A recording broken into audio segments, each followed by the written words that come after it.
Hey guys, welcome back to Screenworthy, brought to you by The Mind Refinery. I'm your host, Kyle Bodanis. This week, we are diving deep into Judas and the Black Messiah, the big studio debut by director Shaka King. Let this be your spoiler warning if you haven't seen it.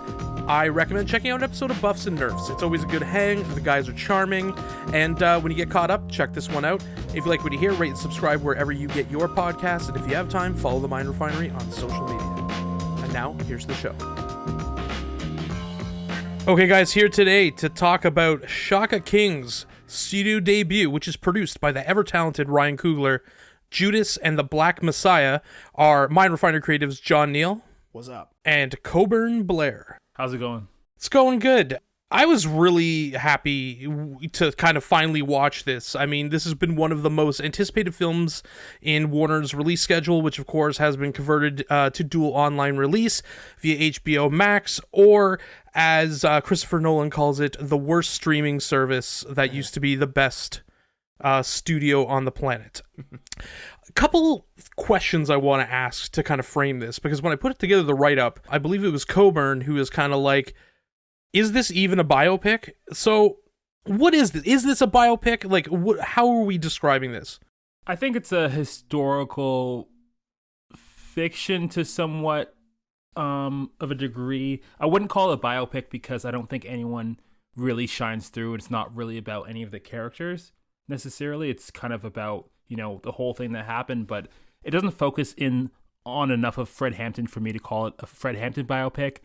And then for Bill's character, Lakeith Stanfield's character, I don't think it really gets in enough of his background to kind of be a true biopic in my mind. I tend to agree with that. I feel like the film, for the most part, plays with a lot of themes, and there's multiple themes in this. Betrayal, you can keep going with more of them, but I tend to agree that it's sort of not solely focused on sort of one person in that sense, I guess. Like when I think of a biopic, I think of something that's very much about one individual throughout, and this is kind of about two people in particular. Yeah, at first when I saw Coburn's note, I'm like, fuck you, Coburn, it's a biopic. But then I just was like, you know what? I believe you're correct because, I mean, also, the film requires the duality of both of them. You know what I mean? Like, in their characters kind of juxtaposing one another. And I think that is what really drives, drives the movie. And it's less about, because, I mean, the way it's kind of, I mean, especially when you enter the film, it feels like it's going to be really surrounding Bill O'Neill, but it ends up, kind of looking at the whole situation and also, kind of looking at the two different lives of these men and, like, how, and as you said, like themes of betrayal and how that works into the whole story and what it is, obviously reflected in the name. Another question I wanted to ask was, what was your knowledge of the story before you saw the film? Go ahead, Coburn. Fire away. Yeah, for me, I was aware of the whole story, Fred Hampton's life. Obviously he's a huge figure, very instrumental in the Illinois chapter of the Black Panther Party. Really instrumental in the whole movement, obviously immortalized with that Jay-Z line on Watch the Throne. So yeah, I was really familiar with this whole thing. There's documentaries that I've seen that have, kind of gone over the same elements here. I thought it was interesting that they kind of chose to highlight the Judas kind of aspect of it. William O'Neill, like Bill, because I think that is an interesting way to do it, as opposed to kind of giving us a Fred Hampton biopicture, which I think I would have probably preferred. I didn't know a great deal about it. Obviously, knowing just general knowledge about the Black Panthers and stuff like that. Most of that coming through media and pop culture through other films. But as far as like the year and in like the context that the film takes place in, I'm very, very sort of aware of everything that's going on that year, sort of, what the challenges are in at least American society, the contrast between this, oppression that's happening and at the same time they're sending men to the moon in late 1968. But this was kind of sort of my first insight, at least into the inner workings of the Black Panther Party, at least in in any kind of pop culture sense, film sense. So, very eye-opening for me. I'm super interested in this period of time from a historical standpoint, especially like revolutionary politics and stuff like that. So I've like read a bunch of stuff on the Black Panthers and like the Fred Hampton thing, and especially especially looking at it through the whole idea of like COINTELPRO and the FBI in the 60s and 70s. So I was really interested in how much they were going to stick to the story and like how much they were going to, what liberties they were going to take with it. I mean, it didn't deviate wildly. They super compress it for time. There's things that are kind of omitted. I guess my only worry with kind of films like this is that, like, you get some people who are like, oh, I know all about that situation because I saw the movie. And I'm like, yeah. So that's, like, I feel with some, like, sometimes in these, like, historical movies or biopics or whatever, like there's the risk of just it becoming a pop culture thing rather than like actually understanding some of the things behind it, because it's fucking super relevant today. But yeah, I knew a bunch going in. I was super excited for this, especially when I saw who was going to be in it, because like the casting seemed perfect. So let's get into it. What was our initial thoughts? Why don't you start off, Coburn? So I think it is a very well-made film. I enjoyed Daniel Kaluuya's performance. I thought he really brought a lot of light and energy to Fred Hampton. There was a great mix of actors in it, managed to handle the action, and it was a really compelling film for especially its runtime. So I thought it was a really well-made film. Yeah, I was actually the first thing I looked at for this was the runtime as well, and I was actually kind of surprised that it was this short. I expected something like this could be easily an epic if they really wanted to do it that way. But like my initial reaction to the film was just, I thought it was an incredible performance by Daniel Kaluuya, and I'm unfamiliar with Lakeith Stanfield's work, but I will be checking him out, because I think if Daniel Kaluuya wasn't in this movie, I think we'd be talking about Lakeith Stanfield right now being sort of the more prominent character, just because his performance was also fantastic. But yeah, like I thought it was great. I was really into the story. I love how they had some other sort of people that I knew, like Marty Sheen's in it. I actually didn't even know that when I first was introduced to this and started watching it. Yeah, like I just thought it was a really, really good flick. I was really into it. Yeah, I thought it was really intense. I just think that both of these actors bring it. And I mean, we're going to get into the performances next. And I just their ability to play off each other and kind of express, like, on one side you have, Fred Hampton, who his life is very much is rooted in the struggle and, being a Black Panther and, bettering society. And, we kind of see him establish the Rainbow Coalition. We see him go through this things. And there is a self-assuredness in the way he's portrayed, but there's also kind of an impending doom understanding that he will not live long.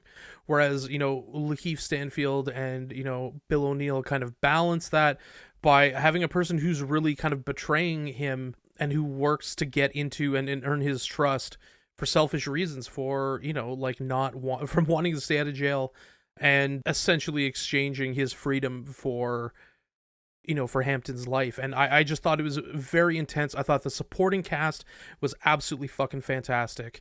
And this for me was, other than Dune, the most anticipated film coming into it. As soon as I saw the trailers, I'm like, this is fucking crazy. I thought this was a really good introduction to Shaka King, which we're also going to discuss. And, Ryan Coogler, I think what was interesting with it is that he very much, I feel like there is a mirroring of opportunity in what Ryan Coogler with Fruitvale Station and how he did that and like use that as, to get his sea legs, and then, has gone on to this great career. And I believe when Ryan Coogler's done, he's going to go down as one of the greats, especially of this generation. So it was just really great to kind of see this whole thing come together. It was gritty. At times it was tender, and it was, I mean, at the end of the day, it was really sad too. Like when Hampton, spoiler alert, Hampton dies. Like when Hampton dies at the end, it is a very, just the way they do it is very stark and intense. And when you hear the cops and what they're saying afterwards, you're just like, you don't just see the injustice, you feel it. And I thought what was done with it was really great. So I mean, we've been talking about the performances first, so like let's get right into it. Like, although Fred Hampton's assassination at the hands of the FBI and the Chicago PD is at the center of the story, we see half of this story through Bill O'Neill's eyes, played to fucking excellence by Lakeith Stanfield. Coburn, why don't you start us off about Stanfield's performance?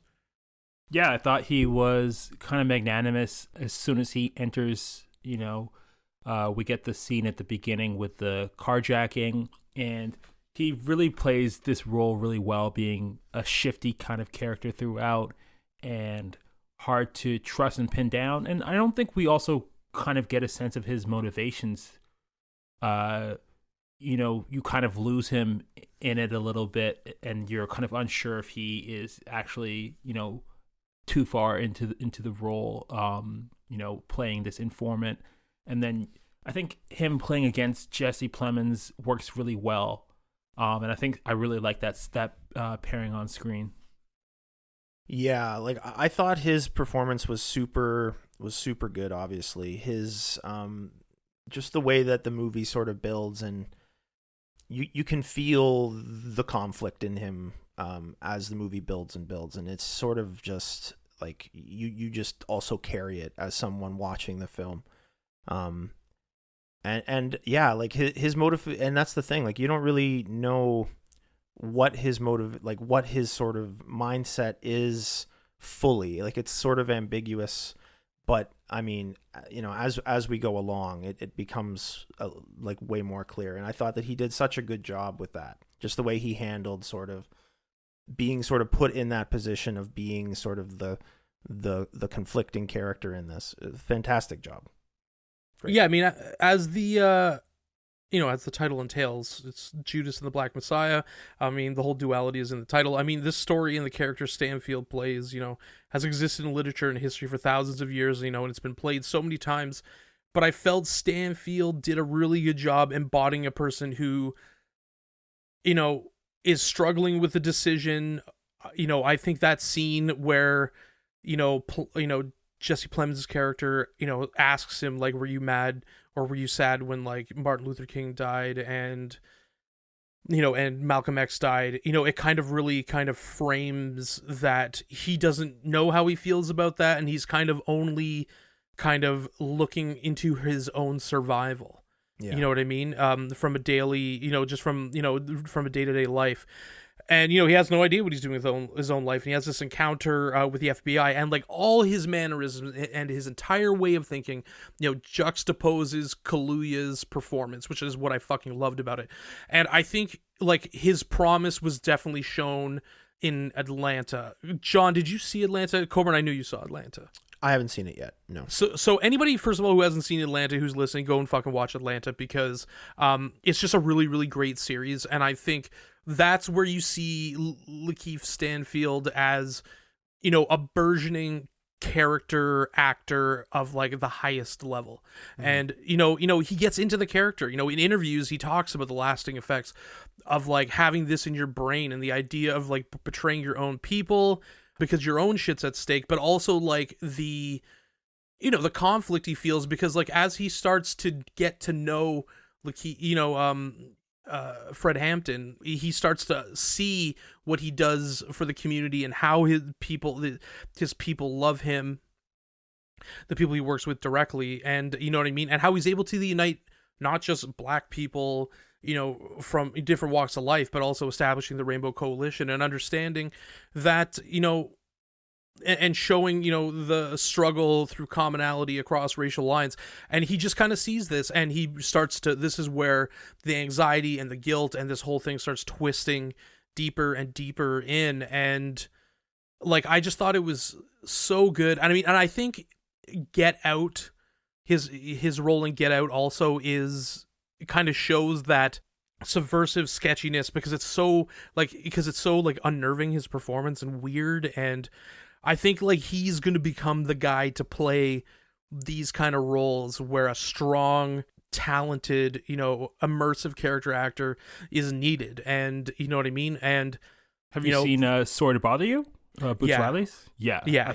I thought his acting in that was I think that's what for me like solidified him, where he just played such a, you know, a kind of a straight man almost, but also he was silly, and it was such a fantastical satirical world, and he just really shone through, I think, in that. And I think, like, you know, that combined with Atlanta is where I was like, okay, this guy is like on a different level and needs to be talked about a lot more. Yeah, I mean, this is what the greats do. This is what the you know, the great actors, you know, do, and how they, you know, increase their notoriety and increase their legend. And I think, like, if people are smart, he should get even more casting in larger movies. Like, he's done well, he's moved forward, but like, I think an actor of his talent, you know, needs more opportunities like this to completely carry something. And, you know, like you were saying, Coburn, I think he's just, you know, I think he's one of the most talented young actors out there right now. I want to talk a little bit about, you know, what were his standout scenes? Like, what were some of the scenes with him that, you know, really kind of embodied, you know, what the film was and his contributions to it? Why don't you start us off, John? The one scene that sticks out for me initially is when he has to hotwire the car. Yeah, that's a great scene. And they've got him at gunpoint. That was the scene for me, at least, that I was like, yeah, this guy is fucking great. This scene's fantastic. That was probably maybe not necessarily my favorite scene, but the one that sticks out for me sort of initially was that scene. I think for me, the scene of Lakeith at the speech, when Fred Hampton's giving the speech and you have Jesse Plemons' character in the crowd, I thought that was fantastic. That one, also when he is meeting the Crowns, who are like a stand-in for pretty much a bunch of different various Chicago gangs of the time. And he is recognized by some of the Crown's members, and he kind of is being shifty and looking away, but also trying to be a physically intimidating presence there beside Fred Hampton. I think those two scenes, and then the scene of the shootout at the Black Panther headquarters, when he's just trying to kind of run for his life, and he's realizing like how the grave kind of danger that he's in playing this informant and not being completely safe, and also not wanting to leave because he kind of wants to help these people, but he's, you know, kind of too lost.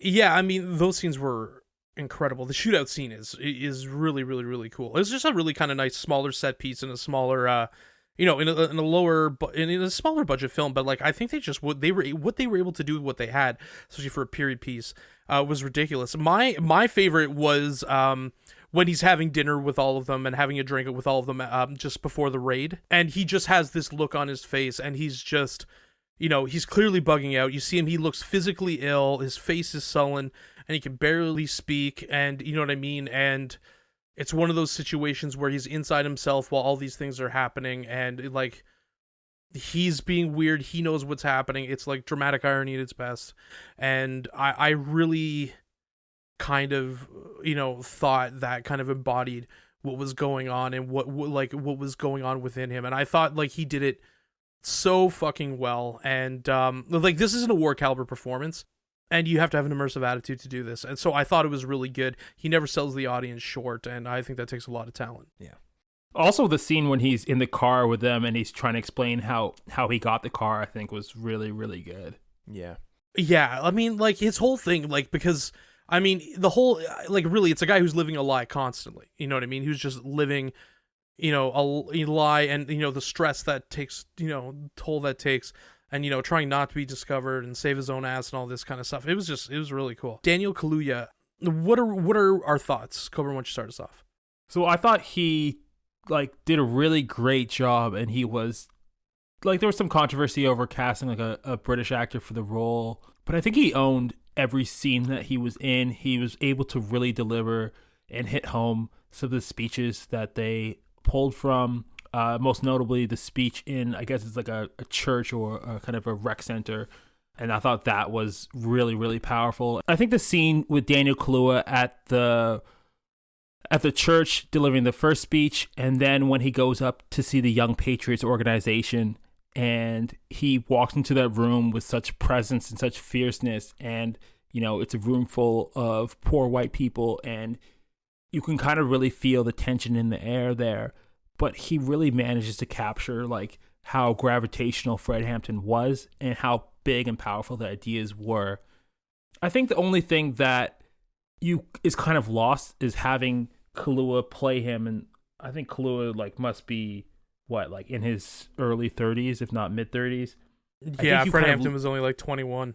Yeah, you lose some of that because like Fred Hampton is a 21-year-old kid, and I think having someone a bit closer to the age who could pull that role off would give you a bit more sense of like the gravity that, you have a country law enforcement agency assassinating a 21-year-old and how insane that is and how it was just normalized and, even if like kind of covered up, but a kind of an open secret that everybody knows. Yeah, actually, now that you mention that, I didn't even think about that. That's a great point. I like the mark for me of someone that pulls off sort of a character like this is that you can't recognize the actor that's playing them. And I think for me, you lose sight of the fact that it's Daniel Kaluuya playing Hampton. The speech after he gets out of jail for the first time is I agree, Coburn. It's that for me was the part that sort of sealed the deal on this being an Academy Award winning performance for me.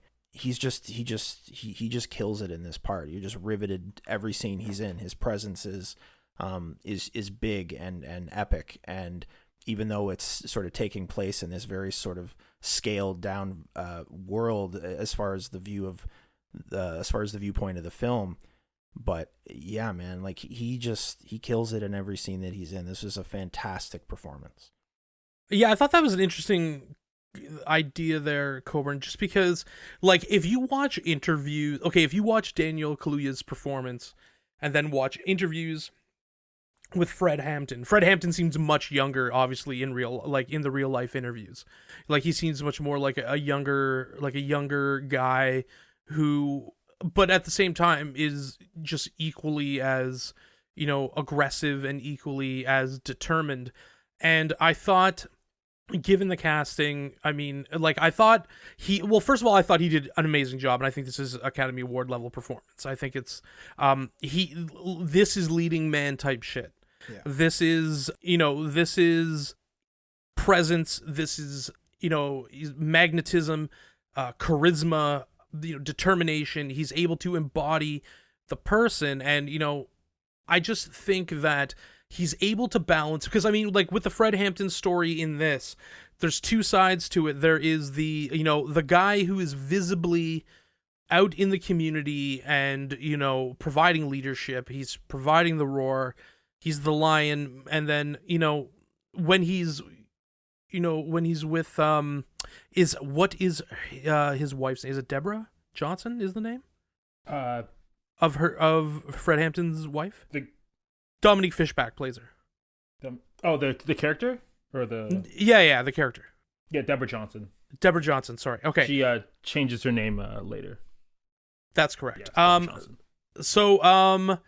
Yeah, so I mean, like, and the parts where he's watching, where, he's with Deborah Johnson, she's pregnant, and, he talks a lot about how he doesn't know if he's going to make it, and how, like, he could die at any time, and, and how this makes her feel. It's different when they're saying it to a crowd. He's like, I'm willing to give my life for the revolution, but then it's like, you also have a child, and he has to contemplate that, but it's like he has to be disciplined with that. And also, just like, after he gets out of prison, like, in that, because if you look at one of his first speeches that you see, he's vibrant, he's charismatic, he's spreading hope and with vigilance. But when he gets out of prison, and he even says this himself, he is hardened. And, he says that he has to get, he had to harden in order to survive. And it's just the contrast in the performance. And then obviously providing, the juxtaposition to, Lakeith Stanfield's character, Bill O'Neill. And just the way he was able to do all that was just absolutely incredible. What do you think of this role versus Get Out? Because, like, Get Out was really where, he made his bones in terms of, like, being someone who can carry a film. I think there's a big difference as far as just playing a historical figure like this, though, and playing that character in Get Out. he can do both. he can do both. He can play someone who's a seemingly larger than life historical figure, and someone like the guy that the character that he plays in Get Out. Yeah, I think it's always an interesting conversation that I have with some friends over the merits of playing a real life historical figure that you can kind of look back on, somebody who was in the public and you can kind of study to play a role, versus playing a made up character that you have to bring life to and invent for a specific role. So I think in Judas, he does play Fred Hampton very compellingly, and I think in Get Out, he brings such a life and such a energy to this made up fictional character in this horror movie with comedy elements to it. So I think we've kind of seen a range of different things that Kaluuya can do, even his performance in Black Panther or Queen and Slim. Like, he's given a case for him being a leading man in Hollywood going forward. So I hope that he is afforded the roles that he deserves. Yeah, I think this is a clear example now where he can take something that's bigger. And I gotta say that it's probably harder to play a historical figure, especially like Fred Hampton too, because one, a lot of people don't know about Fred Hampton, which could be good or bad depending on how you're looking at it.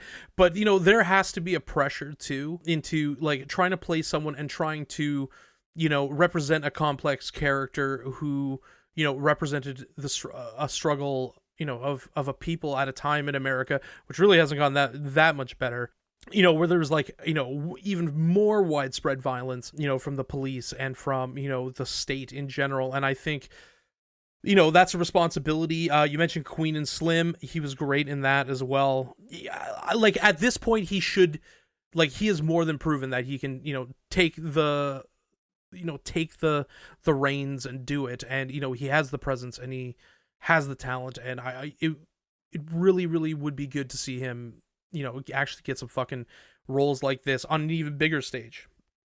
Yeah, absolutely. I think it's interesting how I don't think for an actor it's necessarily the process isn't different as far as playing a historical character or playing someone that you literally have to sort of start from scratch and embody and sort of bring to life. But it certainly seems like there's people have, I guess, more of just sort of a notion of what they might be like. So I feel like it's definitely harder to appeal to everybody just because people are going to have their ideas of what they should have been like or how it could have been different, or things that maybe they they thought would be another way with the part. And you get expectation. Yes, of course. I want to talk a little bit about the supporting cast, who I thought were fantastic. First of all, have either of you watched The Deuce? No. Yes, I've seen The Deuce. Okay, so Dominique Fishback, she played Deborah Johnson, his girlfriend, the mother of his child, Fred Hampton, that is.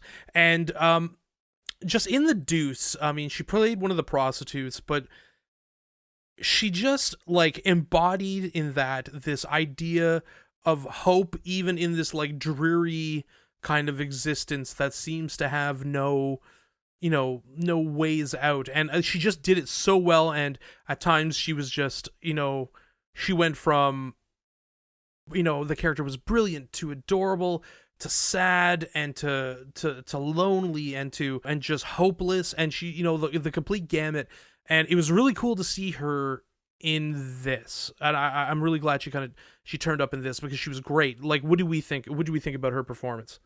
Why don't you start us off, Coburn? I thought she was great. I wish she had more to work with. I think some of the scenes with her, for me, felt a little bit flat.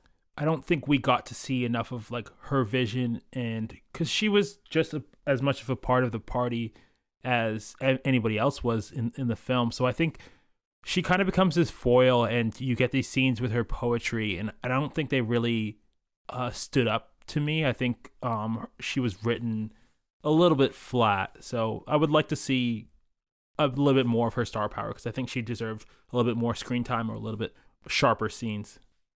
Yeah, like I thought she was obviously paired brilliantly with Daniel Kaluuya as playing his wife. And I mean, in particular, the scene that I really that stuck with me is quite simply just the last scene where they have the shootout in the apartment, and they just have that shot on her face at the end where they just assassinate Hampton. And I think not knowing enough historically about her involvement with the Panthers, at least for this film, at least for me, it was just, you just completely, you're just sort of in that moment with her. And I thought that she did such a great job of sort of, at least in a part, feeling like she was more of the soul of the film for me. And I just completely sympathize and empathize with everything that her character is going through in that moment. It just really stuck with me. Yeah, I think that the note about her just having more to work with, like, I felt that she was great. I think she's a really talented actor. I think that, she as well should get cast in more stuff. And yeah, because I think what happens is, you see her before they get together, and then when they get together, she kind of loses a bit of that power, you know what I mean? And I mean, some people would argue, okay, yes. I mean, she was a powerful character, but like in terms of like she just becomes, it becomes more about the child rather than her contributions to the party. But, I mean, I know from like watching interviews with her and like reading, things she's written that, for her, the difficulty, she was very much especially after he was assassinated, she very much was still in the limelight with it. And, it just would have been good. I think it would have upped the stakes in terms of like her role as trying to balance motherhood and being a revolutionary if the more of that had been kind of explored. Other than that, I think she was really great. And I think that the scene that you're talking about, John, where Fred Hampton's killed, and it's just on her face, and you hear the FBI, the police officers in the background, and the way they're talking, and it's just on her face the entire time. She's, she doesn't say a word, but like her ability to convey the emotion and the sorrow of that moment, and just the savagery of that moment was, I thought it was just so good, and she was perfect for it. Yeah, I think she did really, really great. Let's move to Jesse Plemons. First of all, can Jesse Plemons ever not be creepy at this point? Nope. I think he's just got it down, right? Like he does it really well. He's got creepy white guy down like to a getting T. typecasted. It's that face. It's those like just the way his cheeks and his eyes and his face just sort of rests. He's just somewhat unsettling. Yeah, it's because he looks like a psychotic child. Yeah. Right, and in fucking and in like Breaking Bad, like how creepy is he in Breaking Bad? He listen, he does great. It's just I'm just saying this motherfucker's creepy. Yeah. He was even creepy in what's that movie he made with Bow Wow back in the day? Remember? He's in like basketball movie. He's in Like Mike. Yeah. Oh god, I gotta watch it. He's in fucking Like Mike. He's in Like Mike. That's right. That is fucking hilarious. I didn't even really know that. My brain didn't even register that at all. Yeah. I feel like I saw Like Mike once. Yeah. And then I was like, I don't need to see this again. It was nowhere near as good as Air Bud. No. Yeah, I mean, like the guy's fucking creepy, but I thought in this he was great though. Yeah. Yeah, I think it's interesting because his character that he's playing. Have you seen the movie Mississippi Burning? Oh yeah. So that it's the same FBI agent. So the FBI agent literally went from doing the Mississippi Burning case, which they talk about in the beginning of this film, to getting Fred Hampton assassinated. So I think you could watch Mississippi Burning as a prequel to this. So hold on a second here. He's Gene Hackman, right? Yes, he's the same FBI agent as Gene Hackman. I love the difference in storytelling. It's like in Mississippi Burning, it tries to make. I mean, it doesn't make him look like. I mean, obviously, Willem Dafoe is a far more progressive a character in terms of like his opinions, but he's still like, fuck these backwoods shit ass rednecks and shit. You know what I mean? And like, he's a badass in that movie. And he's a badass in that movie. And you're like, oh, he's on the right team. And then it comes to this, and you're like, oh yeah, he's creepy and trying to kill Fred Hampton. That's fucking a contrast. Yeah, I think it's interesting to kind of have that character there because at some point you're kind of almost sympathizing with the character, and you're wondering about his motivations. And then he kind of has this meeting with director Hoover, and he's like, well, would you let your daughter marry a Negro? And he kind of, flips his switch, and then he forces Lakeith Stanfield into like a even worse position. And then you realize that they're playing, this other FBI informant. And then they're setting up the Black Panthers through this guy, and they've, knowingly watched him disappear or murder somebody else in New York or New Jersey or whatever. And then they're coming to Chicago. So it's like, you really get this sense of, I think you almost kind of like start to ease into Jesse Plemons' character, and then he flips a switch. And I think that is really some fine acting from him. I think it's because when you start because you start seeing the levels of like institutionalization, in the FBI, whereas Jesse Plemons legitimately believes that, these people are violent, and, it's doing, because he's brainwashed to think that. And also, like, this is what a fucking America in general is brainwashed to think at the time. But then the FBI becomes a little bit more partisan, a little bit more fervor. But then as you start to realize that he doesn't he's not willing, he's looking to put this guy in jail, he's looking to do that kind of thing, right? And he doesn't get what Hoover is really talking about here, and what the goal is to, eliminate these individuals. And, you saw that throughout the entire 60s and 70s and fucking 80s.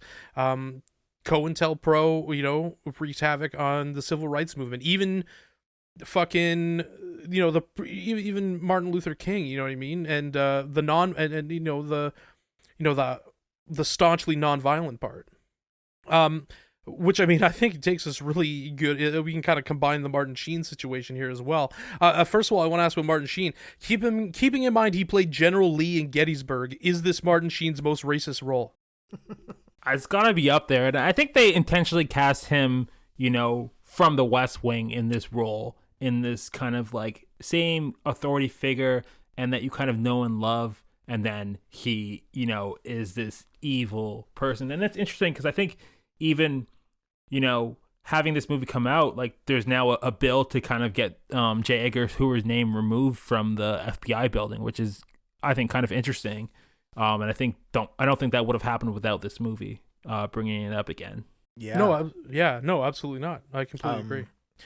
But yeah, like I didn't even know he was in the movie, like I said before. So, I mean, I was pleasantly surprised by that just because I'm a big fan of Marty Sheen. But yeah, that one scene where he asks him if his daughter what's going to happen if she brings home a black man is just, it caught me kind of so off guard just because it was just sort of laid bare in that scene. And it's kind of one of those scenes where you're just like, okay, well, there it is, and yeah, I mean, I think he plays a terrific J. Edgar Hoover, knowing everything that we now know about him, at least. So, yeah. Well, he's got the venom, right? Like it's that big nose thing. too. I think that nose also helps. Great fucking nose. Yeah.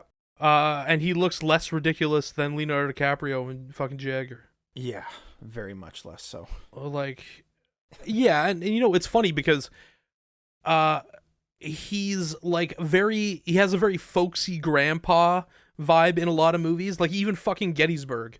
It's like General Lee's like, he's well respected and like that, and I'm like, yeah, he fucking has a plantation for fuck's sakes. Yeah. So like I thought with like, and even the West Wing, he's like, everything is like a little grandpa-y and kind of but with this he was nasty. And that scene where he's asking, he's like, what would you do if your daughter brought home a black person? You know what I mean? Like that's one of the most like intense scenes in the whole thing, because it's really showing the level of fanaticism that exists and the vitriol towards black people, and just like especially towards the person who ushered in the FBI in the first place and controlled it for the better part of 30 years. You know what I mean? Like, it's pretty intense. Mm-hmm. Now, what I want to switch gears a little bit here and talk about director Shaka King and what we feel about the room, about the film stylistically. I felt that this is difficult coming into it because, he's a black director. He's telling a very important film. And it's funny because I felt that, like in the Reddit spaces and the Twitter spaces, people were trying to act like you can never get a proper movie about Fred Hampton through a studio just because of political ideas like recuperation and all this kind of stuff. And I felt, there was probably a lot of pressure on Shaka King to do it, but I think, for of the first bigger studio movie he's done, I mean, he's done features before and tried to sell them, but I thought this was really good stuff. Yeah, this one was great. I love the things that I love about this. I love the way it's shot. I love the cinematography. The big the super widescreen stuff looks fantastic. The music selection was also really, really well done. The performances he was able to get out of his actors was super well done. And this is the kind of film, or at least the kind of subject matter, where you could probably see more films being made about this particular thing, maybe on sort of a different scale or something like that, because there's been tons of films that have sort of had other films sort of built on what they're about and just have either taken it in a different direction, made it about something different. But I really liked how this was kind of more of it was sort of a very sort of smaller movie. And I think I said that before, just as far as like they could have made this something a lot bigger, and he chose to kind of focus it a little bit more narrowly on the relationship between these two guys. And yeah, this is going to be the springboard, I feel like, to a lot of other stuff I'm sure he's getting ready to do, because this was a really, really good film. Yeah, I think the only thing I've ever seen from Shaka King, well, I've seen High Maintenance, and I watched Shrill. And I enjoyed Shrill. I didn't think that much of the directing, but now I think I'll go back to it with a little bit more critical eye. But I thought he did fantastic in this, and I think it's a really great, major studio debut. I think having, Ryan Coogler there producing, they just got a really great team together to produce and build this movie. And I wish it got a proper theatrical release, because as much as I enjoy having these movies, here for us in this, unprecedented time, but I would love for some of these things to be seen in theaters the way that they were intended. This would look great on the big screen. Yeah, I would have loved to have seen it. And you mentioned Ryan Coogler. I mean, we talked about it earlier. Ryan Coogler is the perfect person to kind of help usher him into the business and, provide, because he's been there. I mean, Ryan Coogler started with fucking Fruitvale Station. You know what I mean? And he kind of made his bones off that, and then made an awesome fucking movie in Creed, incredible fucking movie in Black Panther. And, he's talented. He's talented as fuck.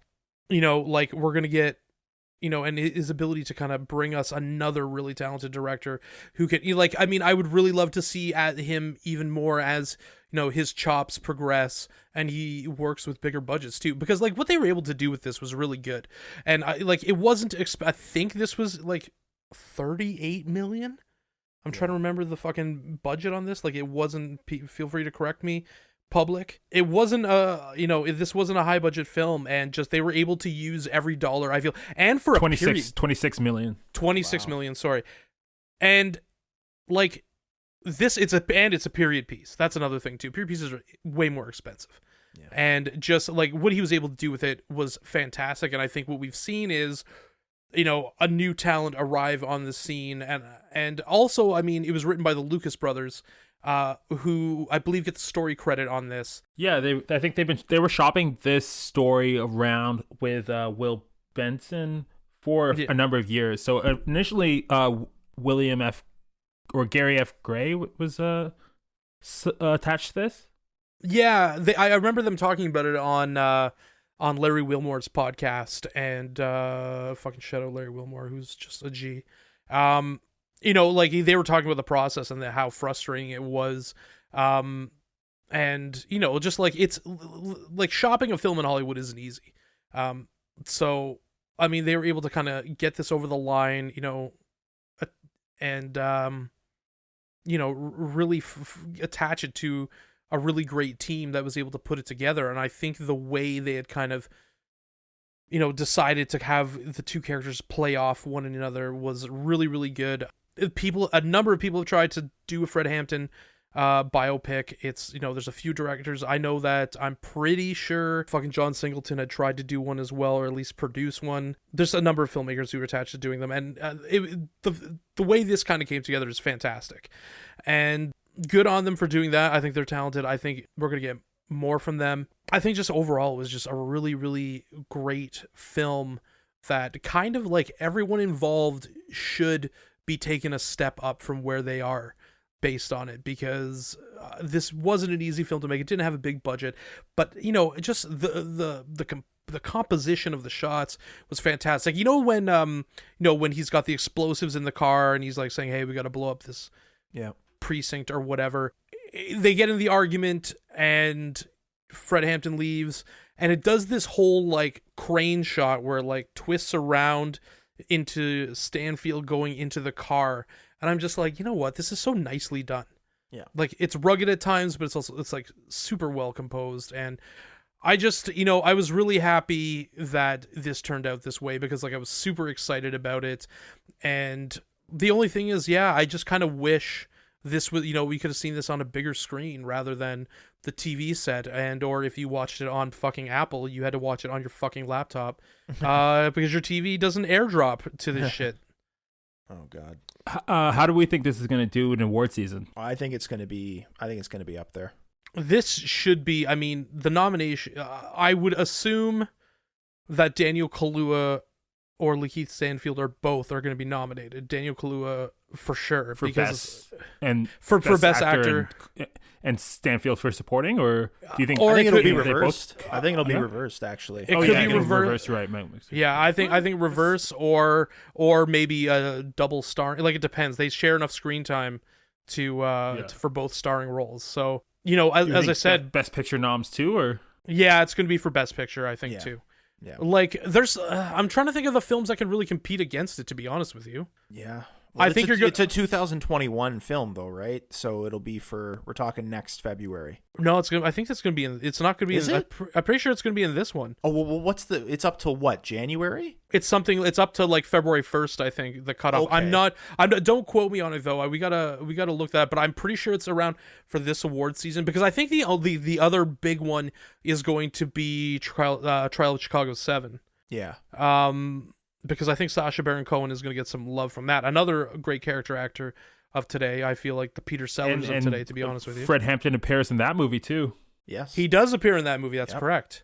Yeah. You know what I mean? It's interesting. I feel like this is going to be, a little bit of a period picture kind of Oscars. So, we'll see how that pans out. I really don't think there was many movies that were better than those two, to be honest with you, if any. Yeah. So, we'll kind of see how it pans out. The nominations by the time that this episode airs. We'll have the nominations out because they come next Monday. Oh, right. Oh, this actually, we're actually, I believe, going to drop this just before. We're going to drop this on Thursday, I think. Or should we do... But now I'm thinking out loud. Should we drop this in time for the Oscars? Sure. Nominations come out Monday the 15th, so whatever. Okay. So yeah, guys, I think we can all agree that this was a fucking fantastic movie.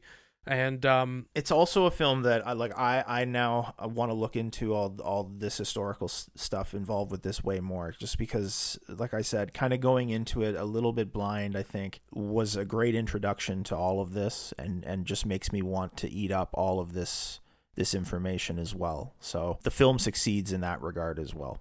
So okay, so like the Lucas brothers in that interview with Larry Wilmore one of their big concerns was that they would create a movie that people just, they think they understand the history from just watching the movie, especially, white people. And I think it's cool that it inspired the want to go learn more about this, because listen, it's a tragic story. This shit is fucking interesting and important simultaneously. Mm-hmm. So I really think, and it's something that people don't fucking know about. No. It's people don't understand in terms of, and especially with this being so localized, just in Chicago, with the Chicago PD and all that kind of stuff. I think that, it kind of gets lost in the shuffle, kind of. Yeah, I think I would agree. And I think to bring this to life, as the kind of conjecture around the movie was that, we wouldn't see a Fred Hampton movie done properly or whatever. I think even bringing this to life isn't going to be an entry point for a lot of people to, go deeper into this. And I think we'll see some more movies around Huey P. Newton and other members of the Black Panther Party after this one. Yeah. Yeah, I definitely think it's going to kind of, because I think it's so shocking, but, especially for people who didn't know about it, that, You know what I mean? I think that it will inspire people to kind of, at least, dig into it and learn more about that history. On that note, guys, thanks so much for doing this. Wait, and, where are we at with the COG ratings? Yo, are we gonna do a COG rating for this movie? What would you? Okay, let's do this. John, what are you giving this movie? Out of what, 10? Out of 10. I'm giving it a solid 8. I'm giving it a 9. I love this movie. I think the only thing that maybe would have pushed it over a bit more would have been the budget. And that's not something that's not a knock on anybody or knock on the filmmaking. They stretch that money and every bit of it is on screen. I just feel like if they were given a bit more to play with, that may have, just from a visual standpoint, pushed it a little further for me. But storytelling wise, it's there. Yeah, I think I'm going to come in at an 8.5. I thought this was a fantastic movie, and I'm looking forward to more from Shaka King. I also like that they included little Ray Henry at the end, or Harry at the end, and gave us a little bit of a Get Out kind of nod there. Ooh, yeah, that's a good point. On that note, guys, we got to get going. Thank you so much for joining us, and we'll talk again soon. See you later. If you liked what you heard, rate and subscribe to our channel wherever you get your podcasts, and don't forget to follow The Mind Refinery on social media.